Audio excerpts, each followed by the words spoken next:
নিজের রক্তকে পানি করে মাথার ঘাম পায়ে ফেলে কষ্ট করে টাকা ইনকাম করার আরেকটা মেশিনের নাম হলো প্রবাসী। ফ্ল্যাশব্যাক।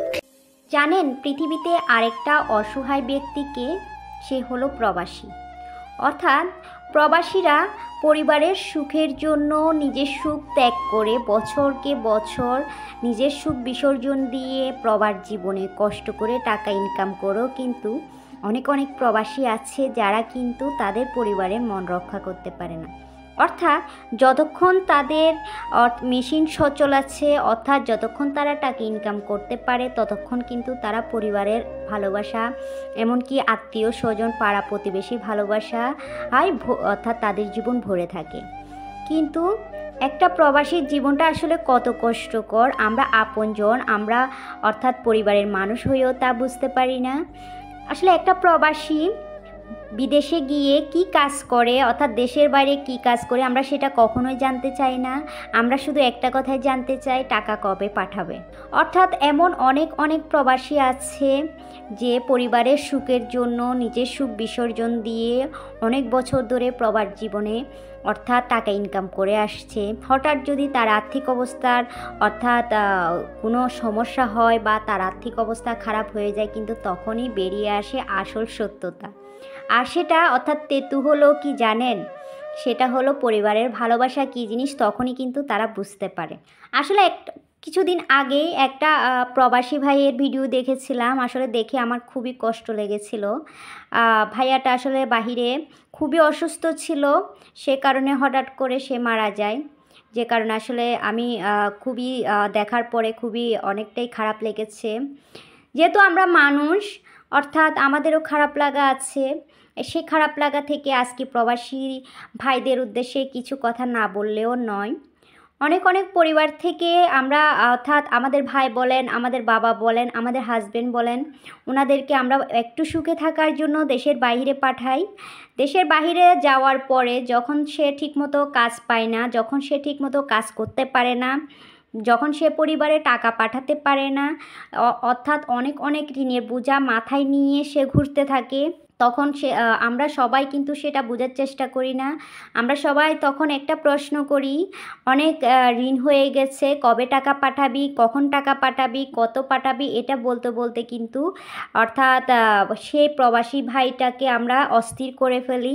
কিন্তু এটা একটুকু বুঝতে চেষ্টা করি না তার কি হাতে কাজ আছে কি না, সে কাজ পাচ্ছে কি পাচ্ছে না। অর্থাৎ এমন করতে সে ঋণের বোঝা মাথায় নিয়ে তখন সে একটা কঠিন সিদ্ধান্ত নিতে বাধ্য হয়। আর সে কঠিন সিদ্ধান্ত হলো আত্মহত্যার মতো একটা কঠিন সিদ্ধান্ত। এমন অনেক প্রবাসী ভাই আছে যারা নতুন অবস্থায় বাহিরে গিয়েছে, অর্থাৎ অনেক ঋণের বোঝা মাথায় নিয়ে তারা ঠিকমতো কাজ পায়নি। সে অবস্থায় তারা আত্মহত্যার মতো কঠিন একটা পদক্ষেপ গ্রহণ করেও তারা কিন্তু পৃথিবীর মায়া ত্যাগ করেছে। আসলে চাইলে সে আত্মহত্যার মতো এই কঠিন একটা সিদ্ধান্ত বেছে নাও নিতে পারত।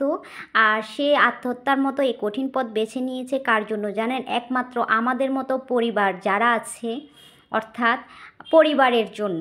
কেন এই কথাটা বললাম? হয়তো অনেক পরিবারে ভাববে আমি কেন এই কথাটা বললাম।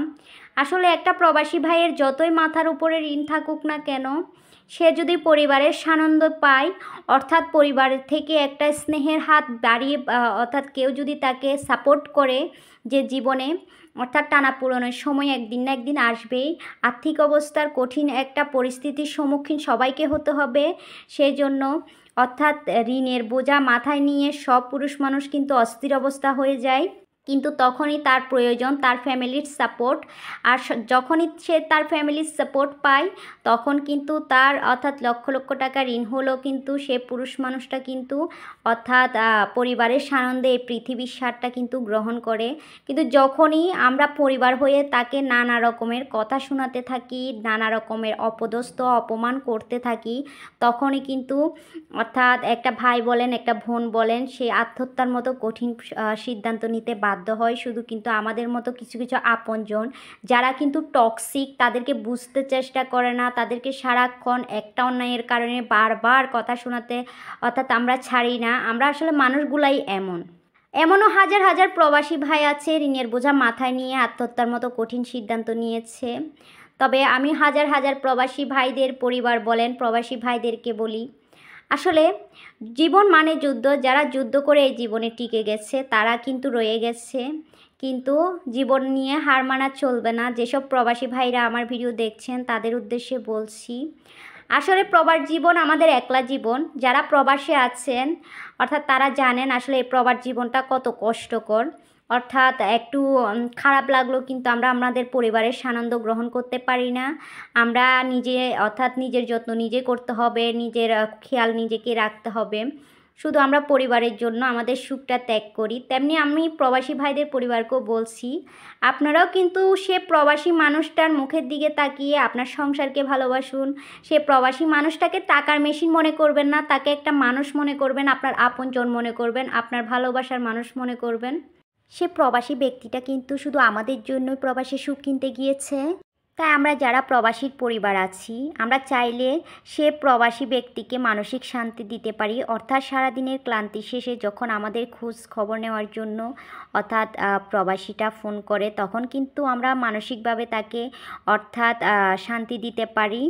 অর্থাৎ তাকে কিন্তু মানসিক ঢাল হয়ে কিন্তু ছায়া দিতে পারি।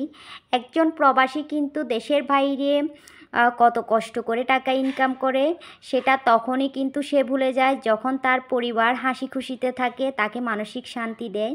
আমার ভিডিও আজকে আপনাদের কেমন লাগলো প্লিজ কমেন্ট সেকশনে কমেন্ট করে জানাতে ভুলবেন না। আর দেখতে দেখতে আমার ভিডিও ভালো লাগলে চ্যানেলটা সাবস্ক্রাইব করে আমার পাশে থাকবেন। আরও নতুন নতুন ভিডিও পেতে পাশে থাকা বেল আইকনে ক্লিক করতে একদমই ভুলবেন না। আর আত্মীয় স্বজন বন্ধুবান্ধবের সাথে আমার ভিডিওটা শেয়ার করে দিবেন। আর এই যে আপনাদের সাথে কথা বলতে বলতে আমার রান্নাটা প্রায় অলমোস্ট হয়ে গিয়েছে। আর এখানে যে আমি মাছগুলা রান্না করেছি টমেটো দিয়ে অর্থাৎ মাখা মাখা ঝোলে, সেই মাছগুলা দেখেন খুবই ইয়াম্মি এবং টেস্টি হয়েছিল মাছগুলা। কিন্তু দেখেন মাছগুলার কালারটাও মাশাআল্লাহ অনেক সুন্দর হয়েছে। আর এই যে মাছ রান্না করেছি, আর এইদিকে মিষ্টি কুমড়া ভাজা করেছি। আসলে বিকেলে বাবার বাড়ি থেকে আসে অর্থাৎ ঝটপট করে এগুলাই রান্না করেছি। যাই হোক আজকে রাতের খাবার এগুলাই। প্রিয় আপু ভাইয়ারা যারা এখনও পর্যন্ত আমার ভিডিওতে লাইক দিতে ভুলে গিয়েছেন প্লিজ একটা লাইক দিয়ে দিবেন। আর আমার আজকের ভিডিও কেমন লাগলো কমেন্ট সেকশনে কমেন্ট করে জানাবেন। আর আমার ভিডিও যদি একটু হলেও আপনাদের উপকারে আসে প্লিজ আত্মীয় স্বজন বন্ধুবান্ধবের সাথে আমার ভিডিওটা শেয়ার করে দিবেন। আরও নতুন নতুন ভিডিও পেতে পাশে থাকা বেল আইকনে ক্লিক করতে একদমই ভুলবেন না। আল্লাহ হাফেজ।